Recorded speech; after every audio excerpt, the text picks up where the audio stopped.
Hi, it's Gary. Welcome back to my channel. I am on my lunch break and I thought I would show you a belt bag haul. So one of the things about thrifting and reselling is I believe there is enough out there for everybody. Some people get really competitive and don't like to share things because they don't want people to kind of get in on their territory, but I do believe there's enough out there for everybody. And you just kind of have to know a lot about a lot if you still want to make a profit, especially as more and more people get on Poshmark, get on eBay, and start doing the reselling thing. And there's a lot more people who do it now than have done it in the past. So one of the things that you need to do is educate yourself on different things. It's great to have a specialty, but sometimes, I'll see people like postcards. I don't know anything about postcards, but there are some people who sell vintage postcards and can make hundreds of dollars on one postcard. That's something I know nothing about. So I might go in at their store. I would never pick up a bag of postcards, but somebody else might have that knowledge. They snatch that bag up and they're making hundreds of dollars, and I leave at their store thinking that there's nothing there that I can resell. So all that being said, I sell belts, and I have done a belt bag haul before if you've watched me. I go to a thrift store where she bags up a lot of her belts. And so this one was $2.98. It's been marked down. She usually starts at $9.98, and then eventually, if they don't sell, they get down to $2.98, and they're half price. So I paid $1.50 for this whole bag here. I bought this one because it has this leathery Guatemalan belt in it. I tend to sell a lot of like concho belts, more Western looking belts, I think, because the boho thing is still a big deal right now, bohemian. So if I see something kind of Western in there for $1.50, I'll take a chance on it. Now these are mostly, I've never found an amazing, some belts sell for big bucks. I've never found an amazing belt, but they're good bread and butter items, and for $1.50. You usually don't have a lot of returns on belts, which is nice. You can't do returns on Poshmark really anyway, but on eBay, because people, I mean, it's a belt. So it's not like you're trying to fit a pair of pants. So I think that they're easy items to photograph. They're easy items to list. There's not a lot of measurements with them, and they don't get returned a lot. So I have opened this bag, and I want to show you what I got in here. I don't know. So it'll be a surprise for me too. So this is just like a cheapo fabric-y belt. And a lot, I mean, I would say probably 95% of what I find in these gets redonated. That could be kind of cute with the right thing. I don't know. That could maybe go in my maybe pile. I usually have a maybe, a donate, and a no. So this is broken. So that's definitely in the no pile. I don't know if anybody uses them for crafts. I've never thought about like broken jewelry, putting them up for crafts. I could probably do that. Basic black. You can see the belt buckle. I'm always looking for that. Nothing fancy there. This is kind of cute. Of course, there's a keep pile. I would wear this for sure. I don't know if it'll fit me, but it's adjustable. I don't think it has any... I should have put my glasses on. I can't see anything, but this is really cute. So this will go in a keep. I have a keep, a maybe, a sell, and a donate usually pile. So assuming, oh, there we go. Yeah, that'll probably fit me, maybe. Oh, maybe if I keep doing couch to 5K a little more. So there we go. There's one. You usually get a lot of these stretchy belts, which I like the stretchy belts because they fit lots of different people. This one's got kind of a stain on it. It's dirty. That's a donate back. I get a lot of like karate belts too, usually in these bags. So again, no marking on this one. It's not horrible, but it's not great. It's not something I'd waste my time on. Oh, and if I stretched it, there's no elasticity left in that. This one is dirty, but it would have been cool if it was not. I probably would have kept that. I am not on a bread and butter item going to spend time trying to clean something. That's just not my shtick. Something I can get a lot of money out of, I might. This one's a cool little vintage belt.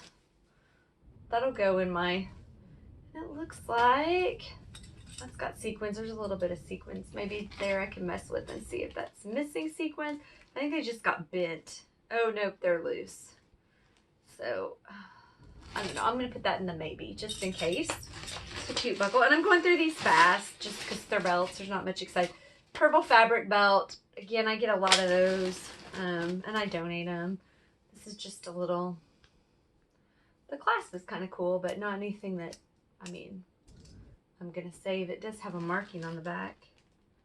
007. I don't know what that means.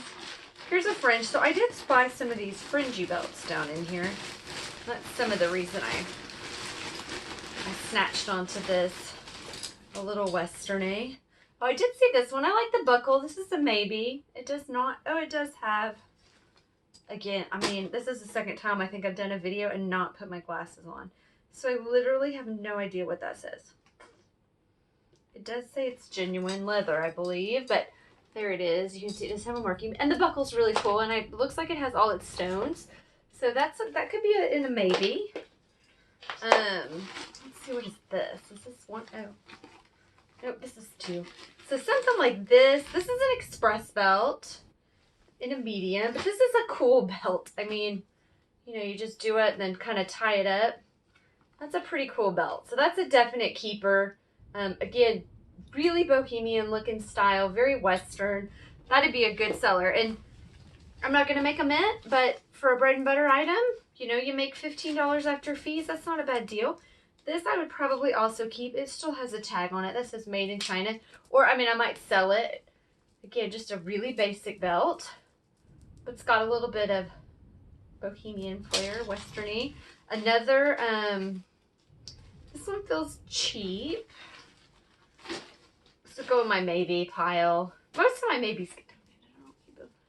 I don't know if it goes that way or this way. It looks prettier that way, so I'd probably do it that way.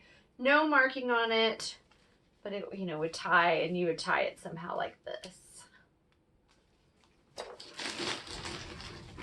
Oh, my Guatemalan belt. So this one is not marked, which is not unusual, but it has a pretty design. And I actually some little leather tooling right there, if you can see that. And it's got a really pretty design. So I almost always sell those on Etsy. People are always looking for those in good condition and in bigger sizes. This is kind of a coin style, it looks like. It does not have any stretch left, and I feel like it probably was supposed to, so that will donate back. Crappy blue belt, donate back. I saw this one in the bin. I don't love the whole belt. It's stretchy, but I do like that belt buckle. It's very 80s, and it's kind of a shell. It is made by Sommai. So it looks like it might have like some glue in between there. I don't know. But I'll probably put that, you know, maybe put that up on Etsy. So this is just another basic, I call those like a Boy Scout belt or something. I have another coiny belt. This one has a little more stretch to it. These are actually kind of interesting. It's fake coins, obviously. It's not real coins. Together. But yeah, this one has a little more stretch. I've got it twisted, but you kind of get the idea there. It's not bad. It does have some fraying. So that I'll put in the maybe pile just to decide if I feel like it's worth it. Another one with the skull clasp that kind of matches the sequins. And I love these because these are just really very 80s to me. They make me think of like the workout leotards. I don't know why you would wear a gold flashy metal belt with that, but this will go in my keeper pile. This is just a plain Jane. I won't keep that. I love these. This one's made in China. I wear a ton of these kinds of belts myself. Just because I think they can really glam something up with the beads and they just tie in the back. Oh, no, this one has, I might actually be able to fix that. I'm going to put that in the maybe pile. This has come off. But I could probably stitch that back in if the hole's right there. So I'll put that in the maybe. Another just crappy cheap weave belt. Another fabric belt.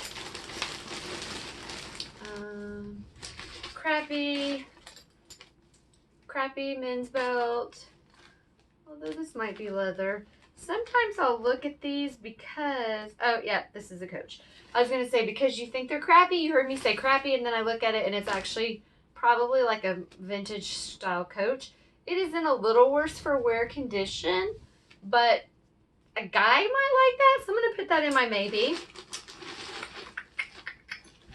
This is kind of an interesting, it does not have any marks on it, but I like that it has the little boats. So it's still got some kind of tag on it. It's in nice condition. This isn't leather though. I can't imagine I would be able to sell that for very much. Probably not worth my time. But I'll throw it in the maybe. Is this another Coach? Before I say it's crappy.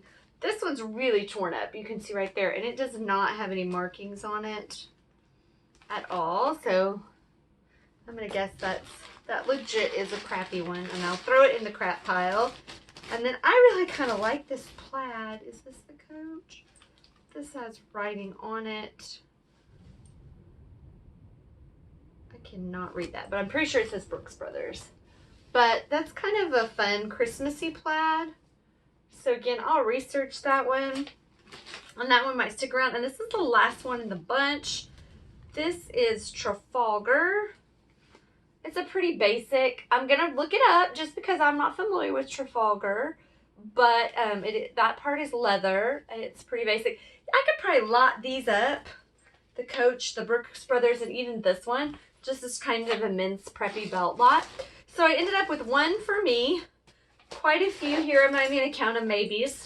And then I got 1, 2, 3, 4, 5 keepers for sure. So, I mean, at $1.50, that's what, like 30 cents a piece. So, you know, even if you sold it and made $10 profit, you're still making a good turnaround. So if you go to the thrift and you can't find any other things to buy, or it's crowded, or like my thrift don't put anything out on the weekend, don't skip belts. Because you might find a treasure in there. You never know. I found a bag that had like 5 or 6 concha ones in it that I sold for like 30 bucks a piece. And so that was a pretty good deal on $1.50. Anyway, that's my short haul. I'm going back to my full-time day job. And if you liked what you saw, please give me a thumbs up and subscribe if you want to see more thrifting hauls from mid-America's small town. We look forward to seeing you next time. I say we, usually my son's with me. Just I look forward to seeing you next time this time. Thanks for watching. Bye.